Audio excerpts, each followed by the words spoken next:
déglu leen fii nii. dañoo perdre face à la France 3-1 mais déjà avant ñuy ñëw peut-être ci analyse technique bi il faut que sénégalais sànq maa ngi doon wax sax en off ñu ñëwaat avec beaucoup plus de lucidité xam ban équipe lañ doon dajal parce qu'on jouait contre la France bi nga xamante ni moom moo gagné coupe du monde en 2018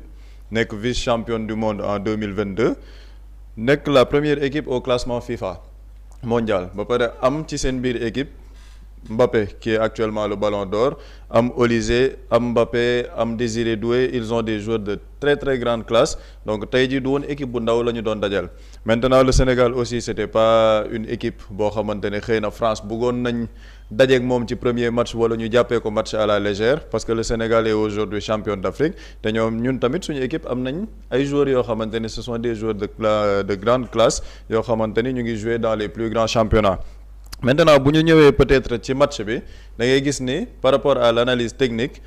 da ngay gis ni début match bi le Sénégal de la première minute à la 60e minute ñu ngi woon dans un positionnement tactique boo xamante ni ils ont réussi à neutraliser l'équipe de la France nu ñu neutraliser équipe de la France par rapport au jeu da ngay gis ni le Sénégal a voulu garder la possession du ballon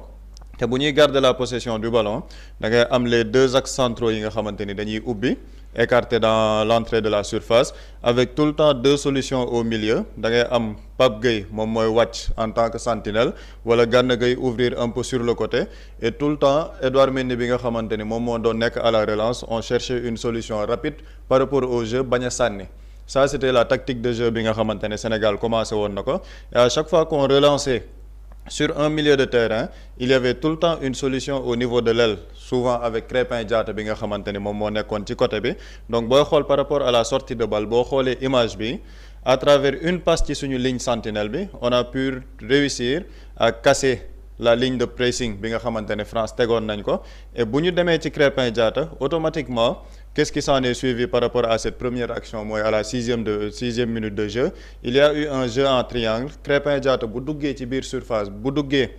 sur le côté intérieur il laisse son latéral bi nga xamante ni moom mooy Jules Koundé et tout le temps il a aussi un milieu de terrain qui se projette en l'occurrence fële yaa ngi am Ismaïla Sarr yaa ngi am fii nga xamante ni mooy Jackson bi nga xamante ni moom moo doon jouer en pointe lan moo nekkoon rôle am un rôle d'appui pour que tey jii ñu mën a def un jeu en triangle et ce jeu en triangle là moom moo permettre Ismaïla Sarr ba mu defee la passe au niveau de Jackson dafay ñëw dans son jeu dos au but mën a permettre tey jii en une touche que ñu mën a ubbi benn espace boo xoolee la défense de la France Jules Koundé il a été laissé ci côté bi par son vis-à-vis il y a eu une ouverture ci défense française bi benn intervalle boo xamante ne à travers le jeu dos au but de Jackson benn remise bu mu def moom moo permettre tey jii Ismaïla Sarr mën a projeté wu da ngay gis ni la défense de la France ñëwaat nañ avec le 4 bi ñu dégg mooy seen 4 défenseurs yi mais Ismaïla Sarr avait déjà une ouverture pour mën a dem au niveau de la profondeur parce qu'il y a eu une passe boo xamante ni de Nicolas Jackson en soutien en attaquant de pointe qui lui a pu lui libérer l'espace pour que tey jii mu mën a dem et au niveau de cette occasion da ngay gis ne Ismaïla Sarr a été suivi par 2 défenseurs par rapport ak situation bii nag xëy na on aurait demandé peut-être avec plus de lucidité il y a un attaquant à l'occurrence Sadio Mané bi nga xamante ni mu ngi doon ñëw au 2e poteau fii angle bii ni Ismaïla Sarr nekk il était très très difficile que mu mën a def benn tir boo xamante ni le gardien il était très très bien placé parce que ñëw na réduire l'espace avec 2 pas en avant xëy na Sadio Mané bu defoon benn appel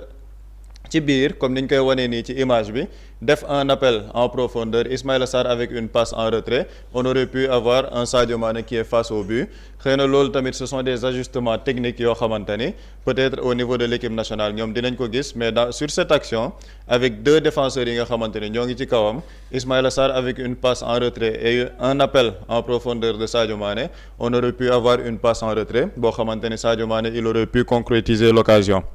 donc loolu daf lay wan ne aussi par rapport au jeu il y a eu une certaine maîtrise tactique bi nga xamante ni équipe nationale bi am nañ ko maîtrise tactique boobu lenn moo leen ko may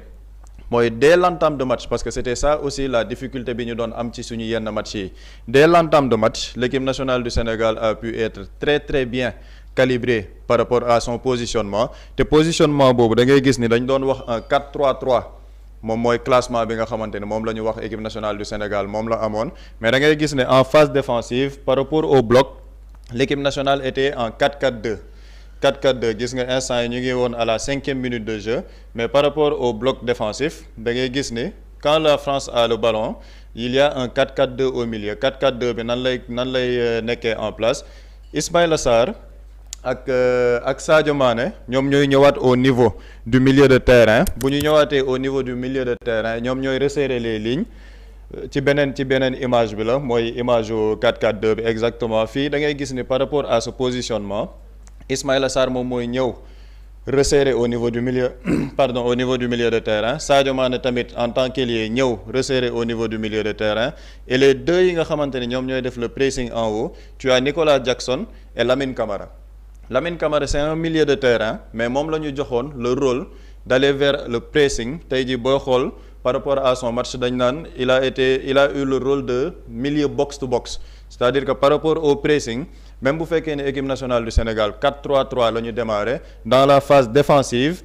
on avait une organisation en 4-4-2 boo xamante ni Lamine Camara ak Nicolas Jackson ñoom ñooy dem pour déclencher le pressing léegi lii lan la doon permettre à l'équipe nationale du Sénégal mooy boo xoolee au milieu de terrain la France jouait avec un milieu à deux pivots deux pivots avec Rabiot et Tchouaméni mais avec le positionnement en 4-4-2 Lamine Camara ak Nicolas Jackson ñoom dañuy def benn marquage boo xamante ni marquage écran au niveau des deux axes centraux Tchouaméni il est redescendu ci diggante ñaari axe central yi mais il n'y avait pas de ligne de passe pour toucher Rabiot bi nga xamante ni Gana Gueye moo nekk ci kanamam noonu wala Dembélé bi nga xamante ni il était de l'autre côté parce que ba France di commencer seen match bi Olise moo nekkoon sur le côté et Dembélé était au niveau du milieu de terrain en tant qu'électron libre mais avec organisation bi en 4-4-2 tu vois nettement que le Sénégal a pu tactiquement gérer l'équipe de France ba seen organisation bi en 4-2-3-1 ils n'ont pas pu toucher seen deux milieux pivots yi aussi ils n'ont pas touché l'entrejeu de la France mooy Dembélé loolu moom mooy tax première mi-temps bi yëpp liñ ciy nekk yëpp da ngay gis ni équipe nationale du Sénégal tactiquement ils ont pu jouer en bloc bas boo xamante ni dañuy maîtriser complètement le jeu français te loolu lan lay indi mooy que le Sénégal tactiquement a très bien géré son entame de match bi géré nañ ko d'une manière boo xamante ni ils ont pu amoindrir tey jii le jeu court bi nga xamante ni France ñu ngi ko doon soxla parce que France équipe nationale de France da ngay